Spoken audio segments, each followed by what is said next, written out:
Hello friends. So now we'll start with the first form of market structure in our reading, that is perfect competition. So let us start. Let's have a look. The example of perfect competition is gold bars market. So all of the points that all the features that I'm going to share, try to link it with the market for gold bars. Okay.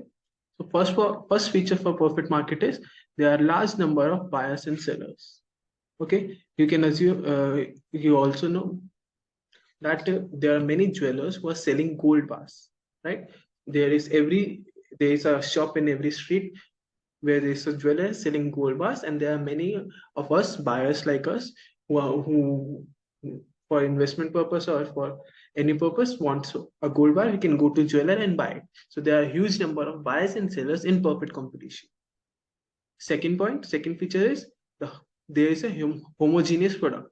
Homogeneous means the quality of the product is same whether you buy it from one jeweler or from another jeweler. The quality and features of the gold bar, let's say of a same some quality, let's say 22 karat gold bar, the quality of the bar is same for every jeweler. From any jeweler you buy, the quality will be same, the features will be the same. Okay, so homogeneous means the products are same in all the respect. Okay, third point is there's free entry and exit in case of perfect competition. Free entry and exit, what means anyone is free to become a jeweler. If anyone wants to open a jewelry business and sell gold bars, he's free to do so by obtaining certain licenses from the government, right? And if you want to shut down the business, there are no exit barriers also. So if you want to enter the business in perfect competition, there are free entry and exit for all of us. Another point is there is perfect knowledge with both buyers and seller. It is an assumption in perfect competition that all the buyers and sellers have perfect knowledge of the product, and there is no inside information with the sellers, or there is no extra information available with the buyers. There is perfect knowledge that both buyers and sellers are rational and are well informed in case of perfect competition. Another feature of perfect competition is low transaction cost. So what low transaction cost means, as we know there are large number of buyers and sellers.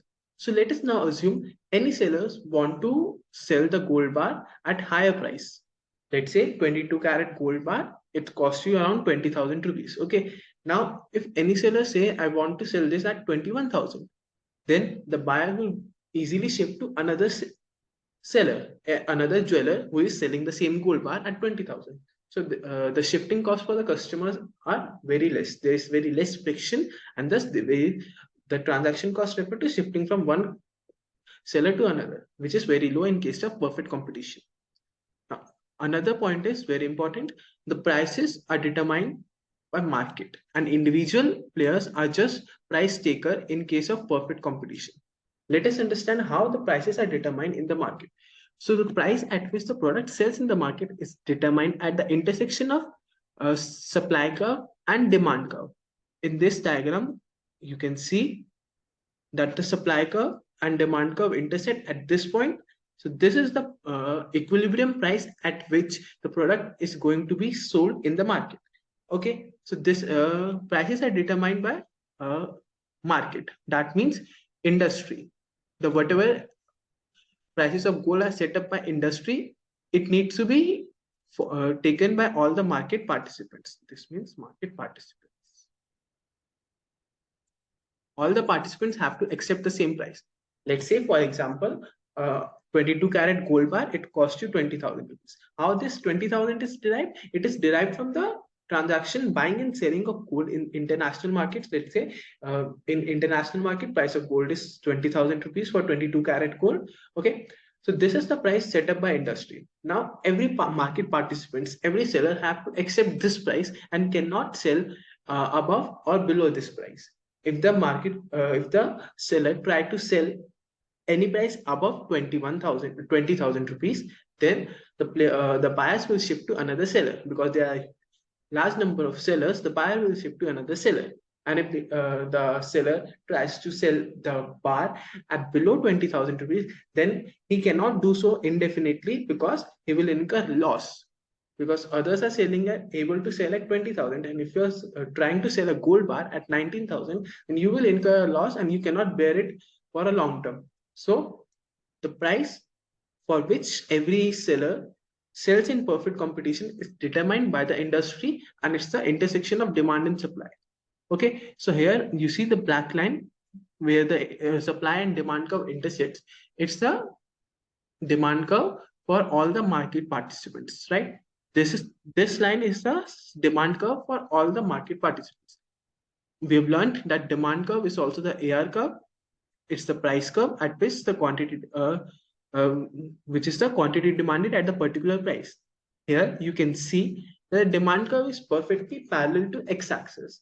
That means either you are selling quantity Q0 or you are selling quantity Q1. Prices are constant. That means at the same price level, you are able to set unlimited quantity. This means that the demand curve is perfectly elastic in case of perfect competition. So what does this mean by elasticity of demand? Elasticity means change in demand for 1 unit change in price. So if you don't change the price, how many units are you are able to sold? You are able to sold unlimited quantity. So you can also remember it in this way. When you take a rubber band and you stretch it, it takes a form of a horizontal line. That means you are the elastic. You've seen a rubber band is elastic. When you stretch it, it takes a form of horizontal line. That horizontal line means it is perfectly elastic.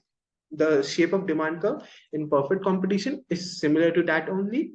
It is perfectly elastic. That means it's parallel to x-axis. You can sell unlimited quantity at the particular price determined by the industry. If you try to sell it above or lower the price, you will lose the buyers, and if you're selling it below the price determined by the industry, you will incur losses. Okay, so this line here is the parallel line is the demand curve, which is AR curve, and it's also the MR curve. For example, let's take this example, unit 0, 1, 2, 3, and AR is the same. It's a parallel, so it's the same for all the quantity. Let's assume the AR is 5 per unit. Okay, 5 rupees per unit.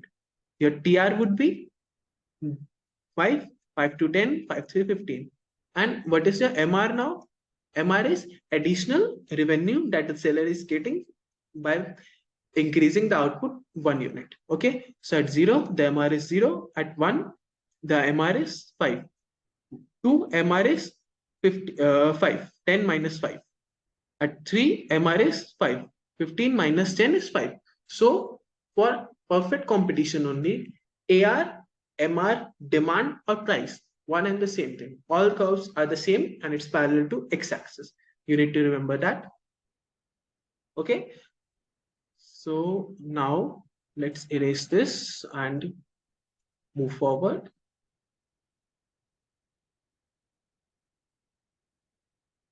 So now you have understood that the individual firms in the perfect competition are the price taker, and the prices are determined by market or industry. You can say it both ways. The prices in perfect competition are determined by industry. Okay. Now, let us assume what happens.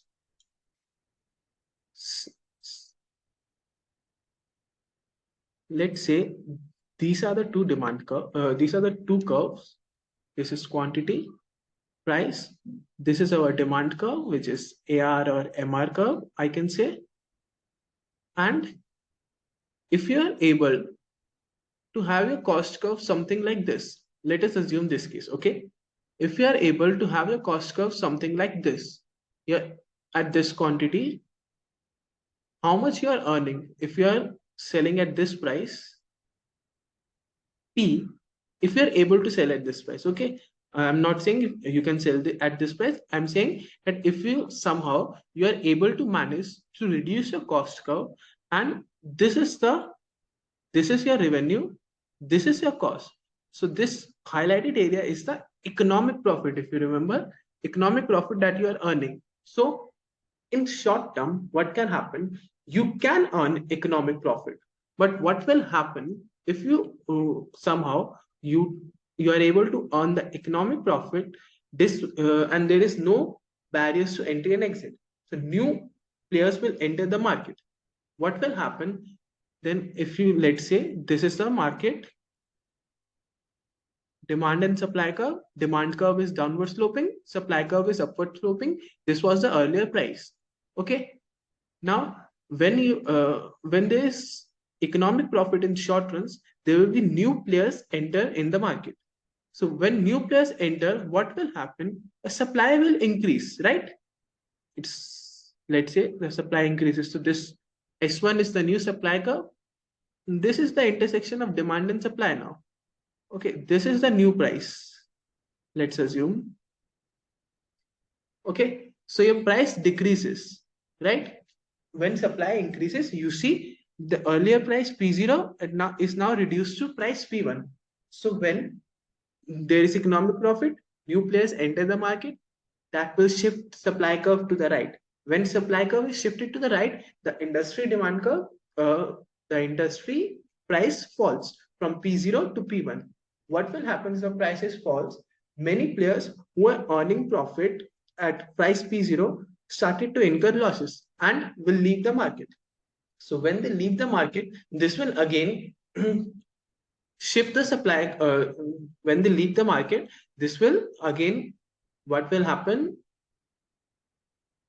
When they leave the market, this will reduce the supply, and again supply curve will shift to shift the backwards. Supply curve will again shift backwards, and this will increase the price to P0 earlier. So in short run, my point was, in short run, you are able to earn economic profits, but in long run, your profits will be the same as determined by industry. There is only normal profits in the short run, in the long run.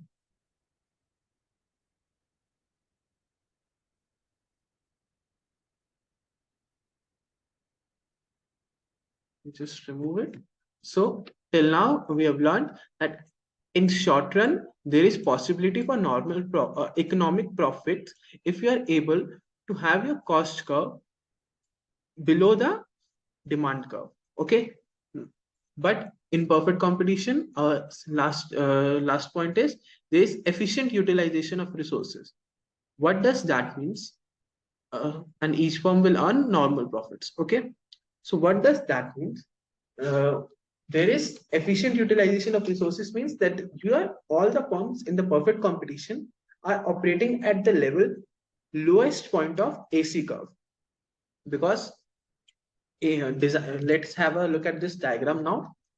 Our AR curve, MR curve, and demand curve is one and the same thing we have learned, and our profit maximization level is the level where MR is equal to MC, right? Let's say this is the point where MR is equal to MC. Okay. And this is the equilibrium price and equilibrium quantity. This is equilibrium quantity at level Q, and P is the equilibrium price at which all the firms will operate in the market. Now, what happens if any firm is able to operate? Let's say this is our demand curve, AR, MR. This is our MC curve, and this was our AC curve in this diagram. Let's say it shifts to here now. Okay. Now what will happen to operate at the at this curve where you are earning economic profit? This area of orange area is your economic profits, right? So what will happen? New players will enter the market. Okay, when new players enter the market, because there is no exit and entry barriers, this will increases the supply of products. So given this very simple supply and demand curve, let's say this is your supply and this is your demand curve. When there is, this is the equilibrium price you will get. But what will happen if there's increase in supply? You say if the supply is S1 now, the price is, equilibrium price is this, the equilibrium price decreases, right? So what will happen if there's extra profits? You say economic profits in short run, new players will enter, increase supply, and this will reduce your demand curve, and this will be the new demand curve now. AR1, MR1, this is the new demand curve, after there are many when new players enter the market, and many old players leave the market, because by selling the products at reduced prices, they will incur losses and they will leave the market. So this will again what happen, you will reach at this point where all players operate at the point where MR is equal to MC, and at the lowest of AC curve. At the lowest of AC curve is the level at which the cost is minimum, and MR is equal to MC, and the MC curve rises after that, profit is also maximum. So when profit is maximum and cost is minimum, you say there is efficient utilization of resources and all the firms are operating at the optimal capacity. Okay, when all the firms are operating at optimal capacity, that means they are able to produce the goods as the lowest feasible cost, right? So these were the points. Let's revise once. Example for perfect competition is gold bars. There are a large number of buyers and sellers. The product from all the sellers is same in all respects. It's homogeneous. There are no entry or exit barriers in perfect competition. All the buyers and sellers have perfect knowledge of the market conditions and are assumed to be rational. There is low transaction cost. You can easily shift from one seller to another seller. Prices are determined by market in perfect competition, and individual sellers are the price takers in perfect competition. And in perfect competition, there is efficient utilization of resources, and all of the, in short run, there can be extra normal profits or losses, but in long run, every firm will earn normal profits only. Normal profits means that the firm will operate at the lower of AC curve, and MR is equal to MC at the point where MR is equal to MC. Okay. So this was the about the perfect competition.